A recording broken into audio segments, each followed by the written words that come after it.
I will cast all my cares on the one who cares for me.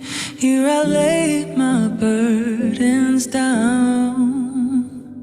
I will lift my voice to the one who lifts my head, the one who steadies me.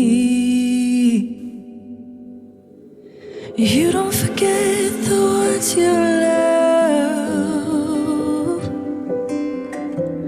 You don't forget the ones you love. You're all for me, all for me. Yeah. You don't forget the ones you love. You don't forget the ones you love. You're all for me, all for me. Yeah.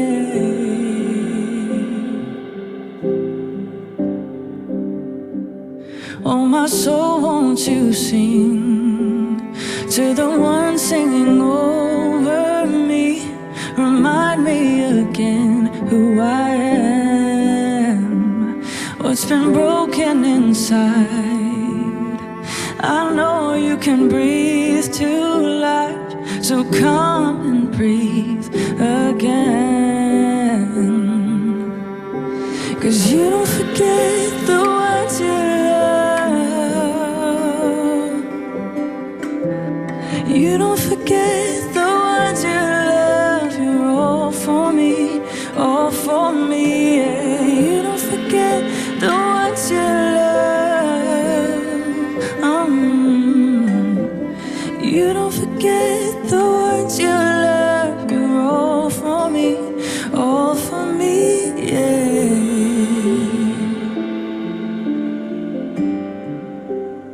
All for me. Yeah.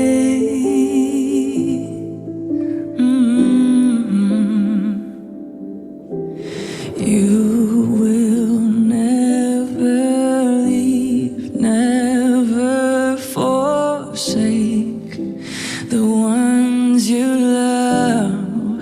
We are never alone. Every place you set my feet upon, you've already won. Yeah.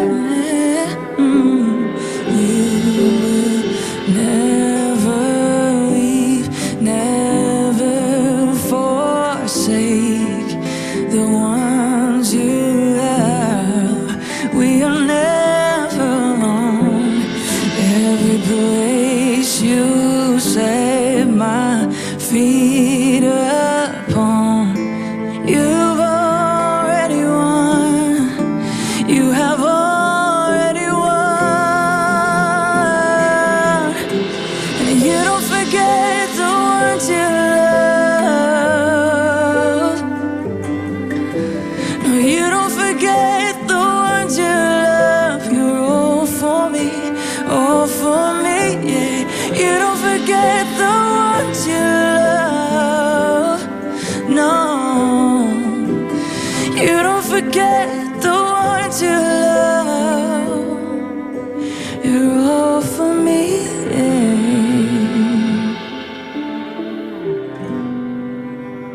All for me, yeah, yeah.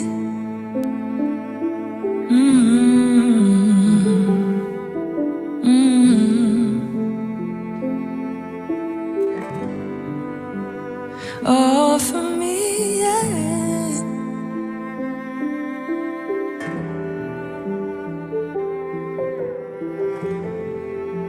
You never forgot me, no.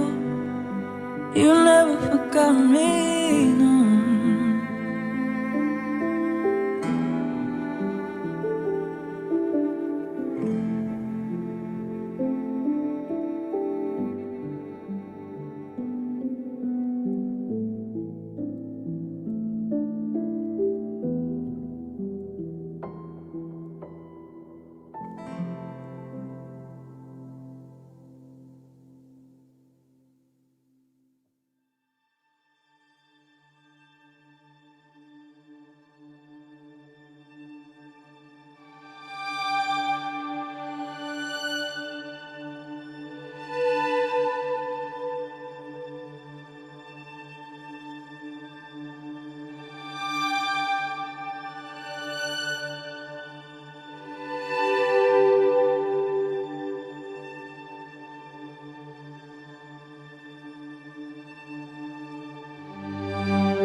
Well, hey, SPERO DEI.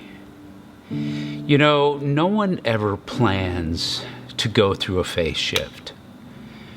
It just happens. Nobody ever intends to let go of a faith that's been meaningful to them. Nobody ever plans to let go of a community that has given them friendships and love and care. Nobody plans to go through a faith deconstruction. It's something that it just happens.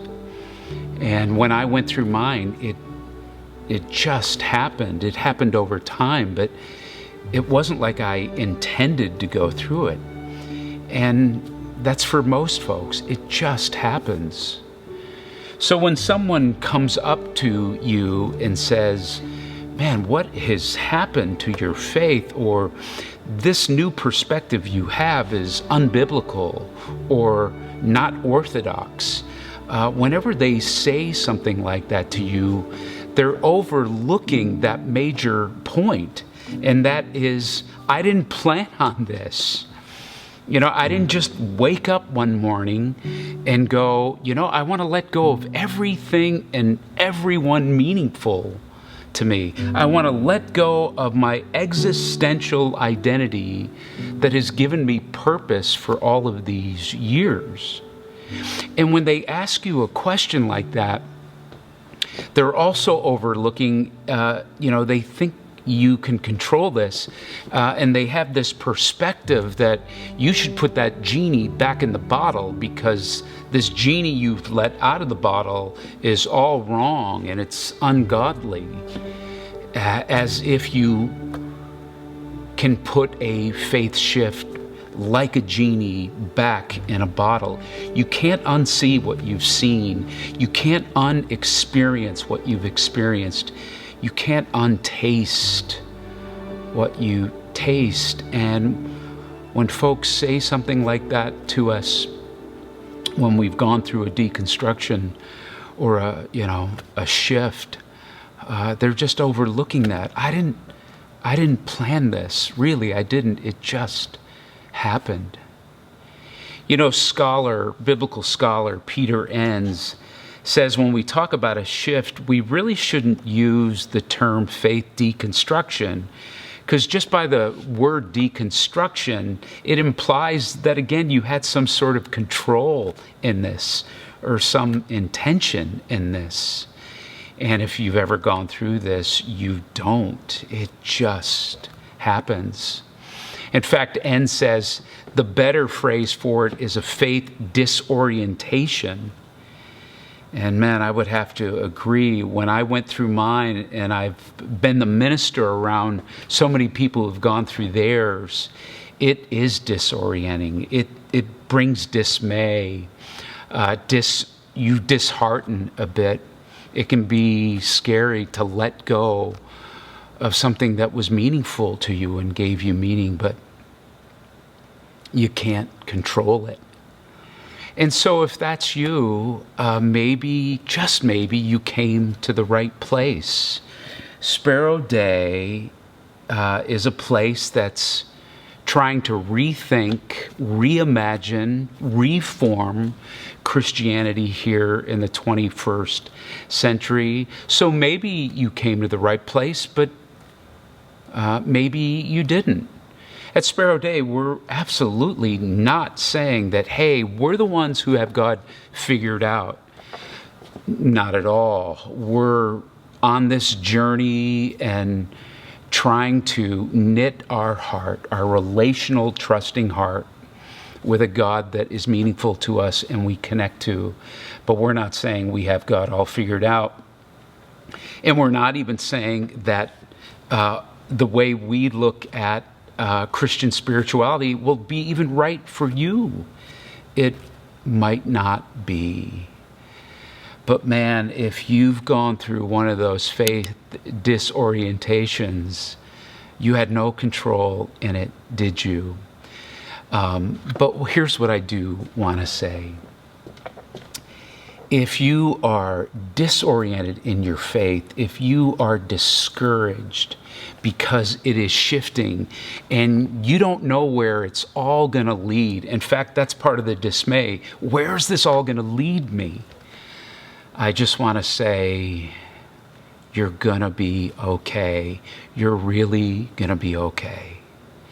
I know it's bumpy now, and it may still be bumpy, but if these bumpy faith roads and deep, meaningful roads ultimately take you to a place where you are a truer you, a more authentic you, where you hold on to a faith that deeply connects you to a God, if that's, or to God, if that's where it leads you,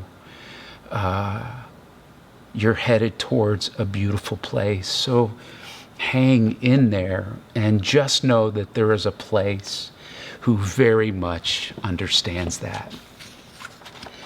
Well, last week was Easter, and if you know anything about the church calendar, we're still in the Easter season. So even though it was last week was Easter, in the church calendar, today, this Sunday, is considered the second Sunday of Easter. Now, during the Easter season, we always hear this phrase, right? We hear this phrase, "He is risen." And what can happen is many times with the resurrection, or Christ's resurrection, it becomes this event that gets stuck in the past. It happened 2 years ago, and I need to take my belief and put it in this thing 2,000 years ago, and a thing that I can't prove, and a thing that at times I don't know if I really want to defend. It's something deep in my heart. And I got to be honest with you, when I was part of a kind of Christianity that when it looked at the resurrection and put it in the past, and I was to take my present belief and believe this thing in the past that either had proof, which I don't believe it, you can prove it, but they would say we have proof of it, or you need to be able to defend it. Believe it or not, that was in part that partly led me to my spiritual disorientation. Having my faith be defined by what I believe, and by belief I mean a mental agreement. So you get two people, one believes the resurrection is true, the other one isn't sure. This one says to this one, well, you have to have faith. Really what they're saying is you need to suddenly shift your mental agreement. Okay, do I believe that? Okay, I guess I believe this.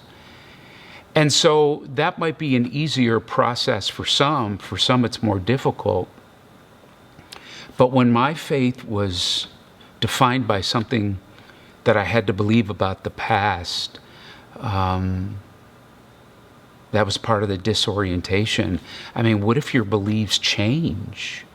What if you wake up one day and certain things you believed you don't believe anymore? And again, you can't control it. You can't even control it by your mental agreement. Okay, I don't believe that. Oh, I guess I will now. Or if you can, that doesn't ignite trust in God. You see, I believe that Christian spirituality, when we talk about faith, faith is now, trust is now. It's a living, active thing. So what happened is some of my beliefs shifted, and when they were shifting, oh my gosh, it was tons of disorder, as Richard Rohr talks about. But as my life and faith has begun to reconstruct or reorder, some of those beliefs aren't put in place anymore. Some of those things I don't believe anymore. But in my reorder, in my reconstruct, oh man, I have more trust than ever. So when we walk around and say he lives, isn't for me anyway. It's not something I have to believe now about something that happened then. I'm much more interested in the fact that God is resurrecting in me. He's rising in me as I am connected to him through reliant relational trust. So on this second Sunday of Easter, I want to stay with this story of Easter.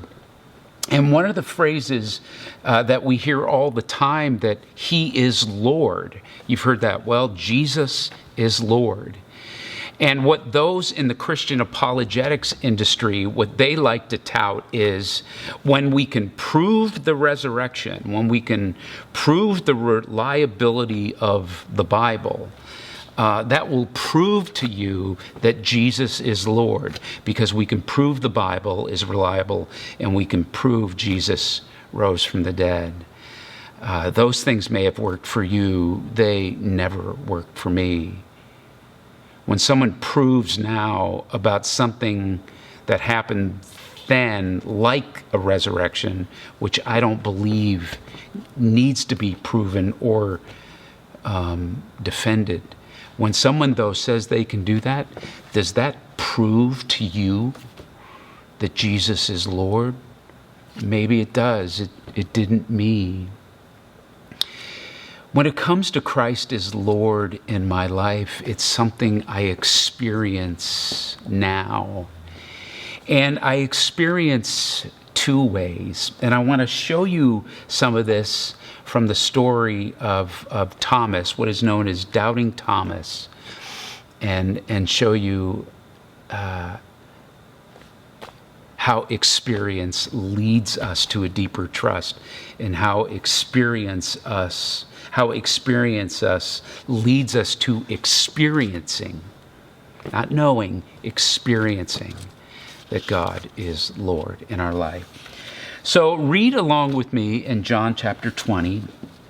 I read a larger portion of this last week, so I'm going to read a shorter portion about Thomas. So look on the screen and read along with me.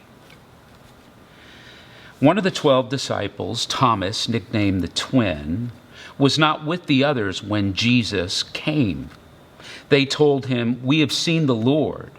But he replied, "I won't believe it unless I see the nail wounds in his hands, put my fingers in them, and place my hand into the wound in his side." Now, what's interesting is when the others say to Thomas, "We have seen him, we've seen the Lord," they believe it. Why do they believe it? Because they know it? Because they believe something about the past? No, they believe it because they've experienced it. They've actually seen him. So when they come tell Thomas, "Hey, we've seen him," Thomas goes, "I don't believe it." By the way, there's no weirdness there that he doesn't believe it. He hasn't experienced it. They have. And he basically says, "I'm not going to believe it. I don't know if I can believe it until I actually experience it for myself." So 8 days later, the disciples were together again, and this time Thomas was with them. The doors were locked, but suddenly, as before, Jesus was standing among them. "Peace be with you," he said. And then he said to Thomas, "Put your finger here and look at my hands. Put your hand into the wound in my side. Don't be faithless any longer. Trust." "My Lord and my God," Thomas exclaimed. Then Jesus told him, "You trust because you have seen me. Blessed are those who trust without seeing me." So what's interesting, before he says to the guys who have experienced him, "Hey, listen, I'm not going to believe this or have trust in this until I experience what you have experienced. I'm going to have to put my hands in his wounds." And then suddenly Jesus appears. Jesus says, "Go ahead." And Thomas doesn't even do it. He instantly is experiencing Christ himself, and he trusts. And so Jesus says, "You trust," which is an amazing thing. "You've seen me. But then he goes, Thomas, there's going to come a time when people actually don't see me physically, but they still will experience me. And when they experience me, even though they don't see me, they will experience me as God, as Lord. They will trust in me. So for me, I'm so glad that my Christian spirituality is not based on beliefs, these mental agreements I have to make about certain doctrines, dogmas, things that I ultimately can't prove. So maybe on a Monday I believe a certain thing, maybe on a Tuesday I'm doubting of a certain thing, but still from Monday to Tuesday I still may be trusting, giving my reliant trust to God. To me, that's faith. At SPERO DEI, we say faith is not belief. Faith is not a mental agreement to something in the past. Faith is trust, a reliant, relational trust in God now. And I think this is what Jesus is showing here. So one of the ways that this is illustrated for me, and two of the ways I really experience God being Lord in my life is through vindication. Now, what is vindication? Vindication is whenever somebody is cleared of blame, it's pronouncing them as right or worthy. How? Just based on who they are. It's based on their intrinsic value. And so when you are valued for who you are, whether your beliefs are strong or whether they're doubting, whether you're on a smooth road, whether you're on a broken road, when you are valued for who you are, no matter your skin color, no matter your sexual orientation, no matter your creed or religion, when you are valued for who you are, not based on your disabilities or your talents or lack, when you are just valued for who you are, you feel vindication.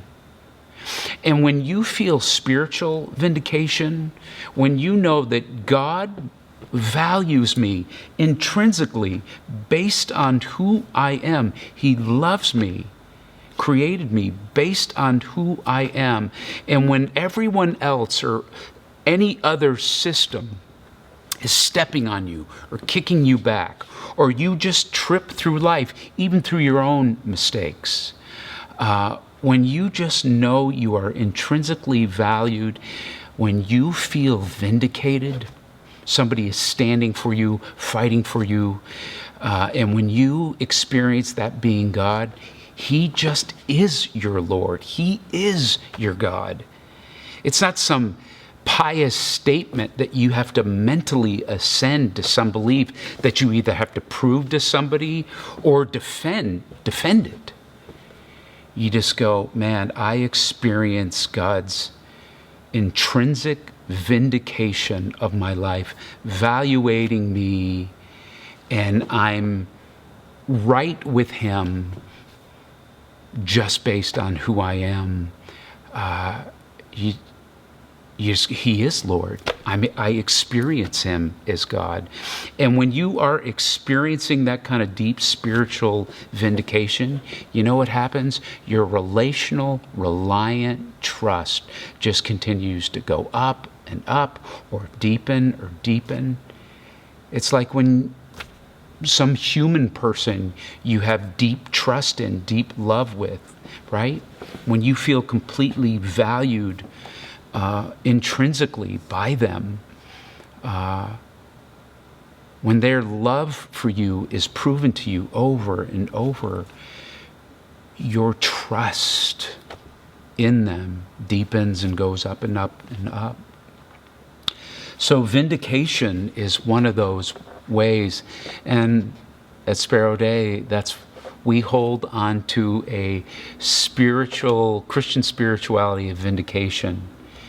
Some think what makes us right by God is those beliefs. It's that mental agreement. In theology, in particular Christian theology, it's called justification by faith. What does the word justification or to be justified mean? It means to be made right. So justification by faith, that theology, which many of you had or grew up in, means you are made right with God only by one way. What is it? Your beliefs. By when you believe in Him or believe these tenets that are laid out in the Scripture. And when you make a mental agreement, and I know often the word trust is used, or, a relationship, but so often the other qualifiers that you are made right by God, you are justified by your beliefs. And if you no longer have your beliefs, if you one day wake up and you go, I just don't believe those things anymore, the justification by faith group goes, well, you're not justified, because only one thing justifies you, and it's your belief system. Oh man, I was part of that for so long, and it led to so much of the disorientation. Folks, listen, I'm sorry. I can just tell you my experience. I experience God by relational, reliant trust. I am attached to God by relational, reliant trust in Him. This is what attaches me to God, not believing the right thing. Relationship, a reliant, trusting relationship. And when you experience that vindication, this big spiritual yes, man, it's like I don't need to make a decision to make Him the Lord.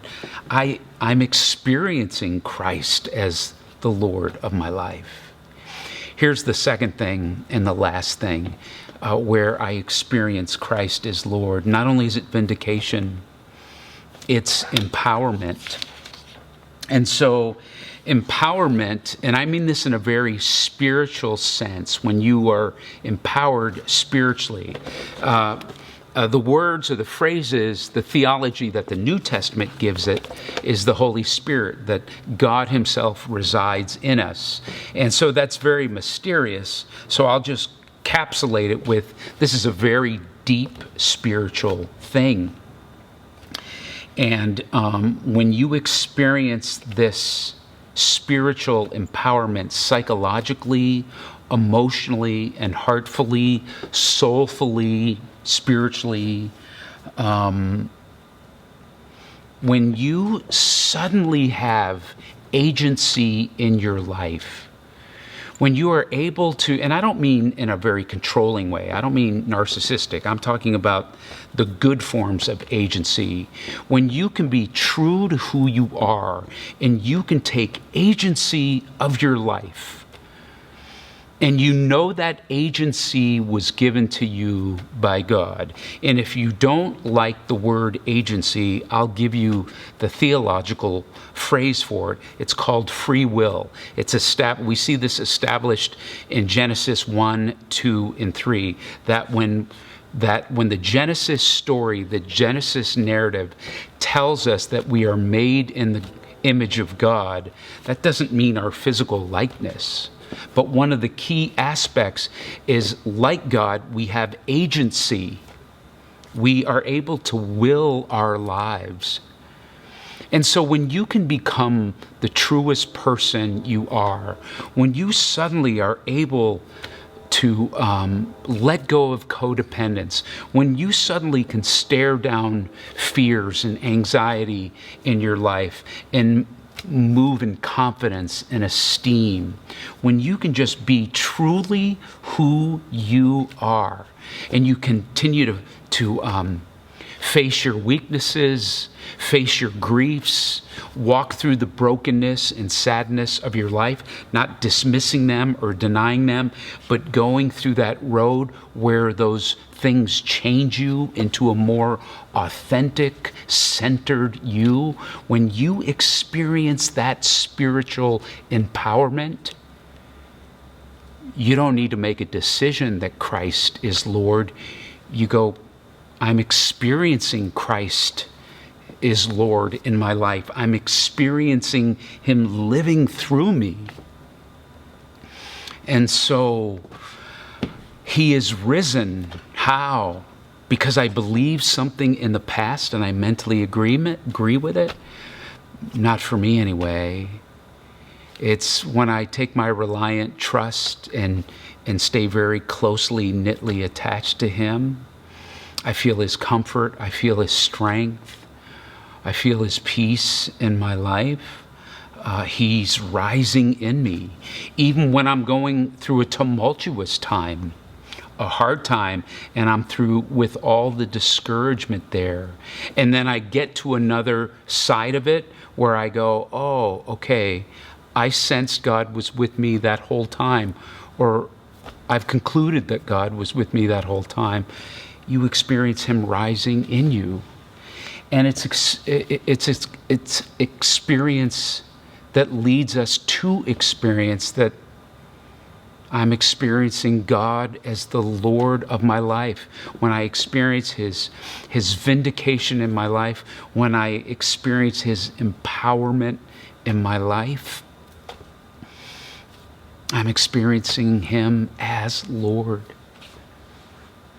So, you may be a bit disoriented. You may be through your disorientation.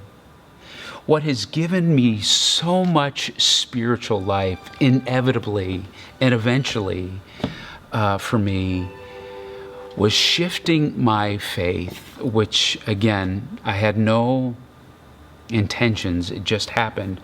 But as my faith went through that shift, eventually letting go as my faith as belief in something about the past, but holding on to my faith as a relational, reliant trust in God now. And when I experience that, I experience resurrection within me. I experience Christ as Lord in me. Well, let's pray. God, I pray for anybody in the midst of a faith disorientation. I know it may be a bumpy road, but I pray through the mysteries of all of this, you would hold them. Ultimately, that they would experience being held as they journey to their ultimate freedom, to be truly who they are. And God, may we continue to hold faith as relational. Faith is a present now thing as we trust in you. And our beliefs may go in and out and up and down. Doubt is not the opposite of faith is. Certainty is. Faith always has doubts, and it's through this doubt that we move and forge to a deeper spiritual place. And I pray this in Jesus' name. Amen.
the things you hate,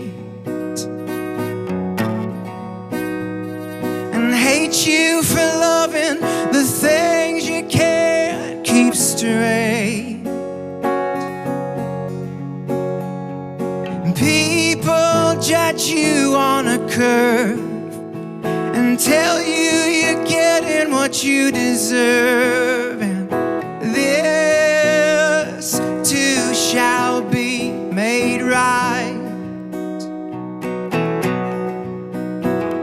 And children cannot learn when children cannot eat,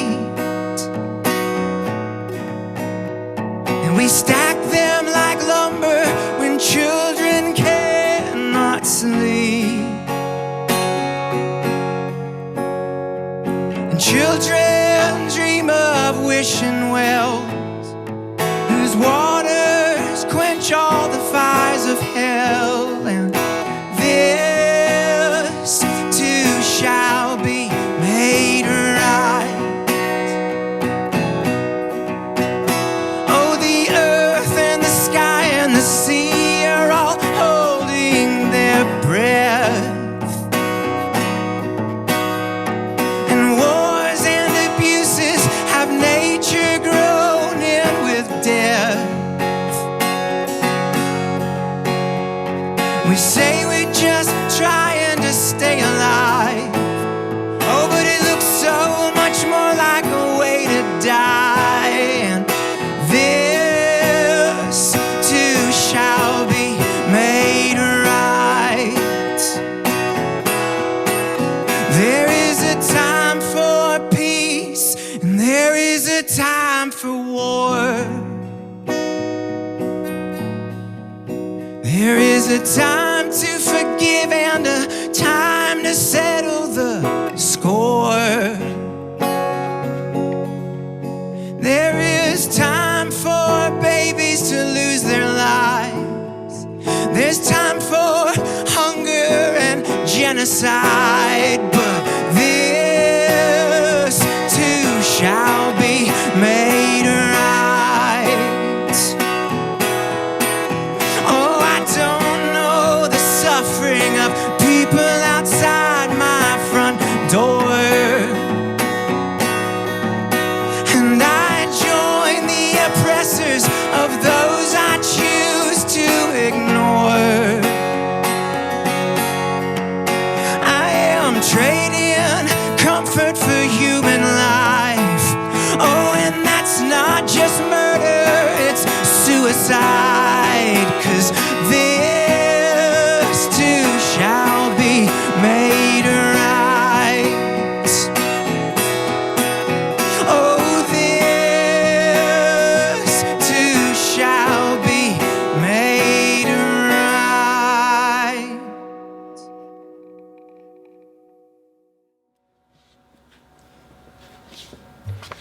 Okay, SPERO Day, before we leave today, I want to be the one to communicate some important things to you because I want you to hear about them from me. The first thing deals with our reopening. We are finally going to reopen after meeting online for over a year. And we are reopening on Sunday, May 2nd for a 10 o'clock service. And we're going to keep the 10 o'clock service, one service all summer, but on May 2nd is when we start. And we are going to reopen everything. We're reopening Little Sparrows, SPERO Day kids, SPERO Day students. We're opening everything. Finally, so many of you will be able to come into this wonderful church that we have renovated on Park Avenue. So the church was finished during the pandemic, and so many of you haven't even been in here. So come out with us, come join us for the reopening on May 2nd. And here's what's amazing. When we did our survey a few weeks ago, over 90% of our people said they were vaccinated or in the process thereof. So that's amazing. So get vaccinated, come out here on Sunday, May 2nd at 10 o'clock. And here's another great thing we're going to do that day. Before you leave the house that day, pack a cooler for a picnic. Pack sandwiches, food, chips, dip, whatever you want, sodas. You can even pack some beer and wine if you want. Oh, I know it'll be 11 o'clock in the morning, but why not? We're celebrating. So at 10 o'clock, the service will be in here, and at 11 o'clock-ish, there'll be a picnic in the yard and under the pavilion, so don't miss that. Now, I have some important things to communicate to you parents who have kids in Little Sparrows and SPERO DEI kids. The week before May 2nd is Sunday, April 25th. And our Little Sparrows director and our SPERO DEI Kids director, Mallory in India, they are going to have an open house for parents and kids the week before. And it's Sunday, April 25th at 2 o'clock. Now, the reason we're having this is a few things. One, so the kids can come see the kids area, which is just fantastic. It's going to be great. So they get to see it before. Another reason, so parents, you can see it. Another reason is so you can register your kids. You can pre-register them. So then when you come on Sunday the 2nd or all the Sundays after, your kids are already pre-registered. And now here's the deal. If you can't make it that day, of course you can register your kids on May 2nd, and you can always register your kids on any Sunday. But this open house, one of the other reasons I want to say is so we can see you. I'm going to be there. Liz is going to be there. Of course, Mallory in India. And it'll just be a great time apart from the church service and the kids' time to see each other, and I know I would love to see you and greet you, Liz too, as well as Mallory in India. So that is Sunday, April 25th at 2 o'clock. Now, parents, I want to communicate something from the heart of the minister to you. And that is, parents, we really need your help to allow Little Sparrows and SPERO DEI kids to run safely, cleanly, to grow in an orderly way. And so I know, parents, when you come to church, we take care of your kids, which we love, and we have your kids in a program that we hope, age appropriate, is spiritually awakening for even them and relationally meaningful. And a number of people volunteer, but parents, here's what I'm going to ask you, especially now that we have our own building. And it's this.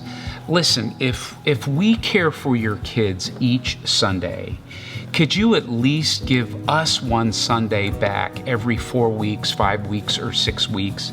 If we're going to hold your kids so you can be up here and care for them and give them a meaningful program, we need the parents of those kids to also be part of volunteerism. You don't have to volunteer every week. You don't even have to volunteer every other week. But could you maybe do it every month or every 5 or 6 weeks? So will you talk to India and Mallory about that? You can go to SPERO DEI, our website, and follow up with that. So would you consider that? And talking about Mallory, Mallory is going to be, who is the leader of our SPERO DEI kids. Completely apart from that, Mallory is going to be leading a women's hiking group that meets each Saturday at 10 o'clock. I think it's starting May 8th. So starting May 8th, you can meet Mallory at Percy Warner Park, or one of the Warner Parks, and go on a hike. And I know in the past women have enjoyed that. In fact, everything we're doing is on our website. And by the way, if you haven't checked out our new website, all the information is here. So that starts May 8th at 10 o'clock. And then the last thing I want to share with you is there's a gentleman in our church named Matt Moran, and Matt leads a group discussion for gay men in our church, in our city, and really gay men in the country, because it meets via Zoom. So Matt has this conversational forum where gay men can come together, apart from the dating scene, apart from the party scene, apart from all of that, just in the transparent relational way, to be able to talk about their experience, their lives, to talk about being gay in the sense of a spiritual life. You don't have to be spiritual to be part of this group, but Matt leads that discussion, and it's the first Monday of every month via Zoom at 6:30. And so if you want to be part of Matt Moran's conversational forum for safe, transparent conversations, and you're a gay man, sign up for that. Go to SPERODEI.com and you can sign up for that. And I'm just so proud to be part of a church that is LGBTQ inclusive in every way. When we say everybody is welcome here, we genuinely mean everybody's welcome. It's not we welcome you in the door and then we need to convert you to our way of thinking, or we have some other spiritual agenda to convert you or to save you.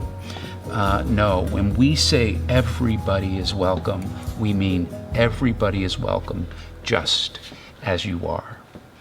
The last thing I want to share, and I want you especially to hear from me, if you give and support SPERO DEI in any way, I are deeply honored, deeply grateful, and overwhelmingly appreciate it.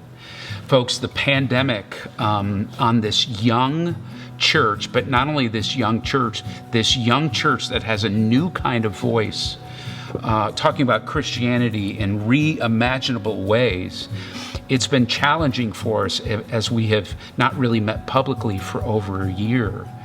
So I know a number of you have kept us financially afloat, and we have needed it. So if you have given to this church in any way to help support it, oh my gosh, thank you, thank you, thank you. And if you used to be like just giving and then suddenly you signed up for reoccurring giving, especially thank you, because that shows us that your support and resources want to be here for this church, even when you're not, even when you're on vacation or your time off, or you just feel like being away, that your resources still want to be here for that. And so whether you give regularly by mail or check or sign up for reoccurring giving, thank you. And I have to tell you folks, we still need it. I'm so grateful that this building is paid for. We had this in savings, but our normal operating budget, we saw $200,000 less come in during the pandemic year in 2020 than we did even in 2019. So most of the staff have taken pay cuts. We've adjusted our expenses in every way, and we feel good to honor the process and to sacrifice towards that. We really do. But I'm inviting you to be part of that. If what this church is talking about, if the kind of Christianity we are trying to lift up and have us all experience, if that it matters to you, if it's important to you that your teenagers, your middle schoolers, your kids get a different kind of Christianity than the one you got up growing up, then folks, help us support this. We need you. We need everybody. So if you give, consider if you can be even more generous this year, that would be amazing. If you're just giving a little and you go, I can actually sacrifice more, that generosity would mean a lot to us. And folks, obviously we can't all sacrifice the same amounts. We can't all give the same amounts, but we all can give from our own generosity where we're at. So Sparrow Day needs you as we recover out of this pandemic and as we are trying to make the 2021 year work. But if you have been giving, thank you, thank you, thank you. And if you're not or not giving consistently, but this church is meaningful to you and to your family, we need you. We need you. So you can go to sparrowday.com. Up in the upper right hand, there's a tab that says Give. And right there it's easy to give and it's safe. It's just like buying something at Amazon. It is that easy, a couple touches, and you can even sign up for recurring giving at your own amount and your own duration, whether you want to do it once a month, every week, every other week, whatever you want. So would you consider that? Well, I'm so glad you joined us for today's service, and we will be right back here online next week and make plans to join us for the reopening on Sunday, May 2nd at 10 o'clock. Peace, everyone. So we can wait and play it all out. But if I'm honest, I have